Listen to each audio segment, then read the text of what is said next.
పశ్చిమాసియా యుద్ధ పరిస్థితుల ప్రభావంతో గ్యాస్ చమురు ధరలు పెరగకుండా కేంద్రం ముందు జాగ్రత్త చర్యలు చేపట్టింది.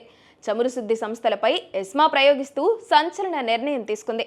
ఆయిల్ గ్యాస్ సరఫరా వ్యవస్థను గాడిలో పెట్టేందుకే ఎస్మా ప్రయోగించినట్లుగా కేంద్రం పేర్కొంది.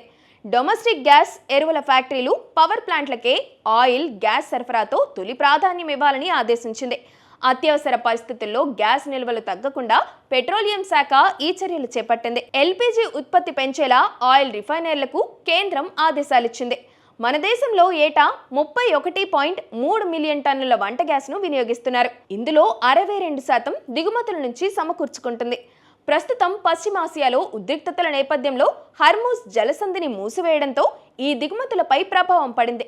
అయితే ప్రస్తుతం మన వద్ద సరిపడా గ్యాస్ నిల్వలు అందుబాటులో ఉన్నాయని కేంద్రం వెల్లడించింది. మరోవైపు దేశంలో చమురు, గ్యాస్ నిల్వలు సరిపడా ఉన్నాయని ఓవైపు కేంద్రం చెబుతున్నప్పటికీ పలు ప్రాంతాల్లో ఇంధన కొరత ఆందోళన రేకెత్తిస్తుంది.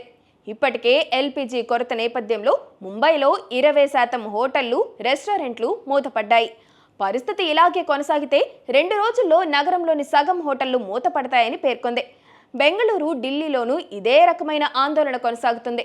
వంట గ్యాస్ కొరతతో హోటళ్లు, రెస్టారెంట్లు మూసివేయాల్సి వస్తుండటంతో తమ వ్యాపారం దెబ్బతింటుందని నిర్వాహకులు వాపోతున్నారు.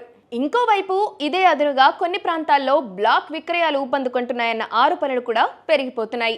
ఒక్కో వాణిజ్య సిలిండర్ను రెట్టింపు ధరకు విక్రయిస్తున్నారన్న ఆరోపణలు వినిపిస్తున్నాయి.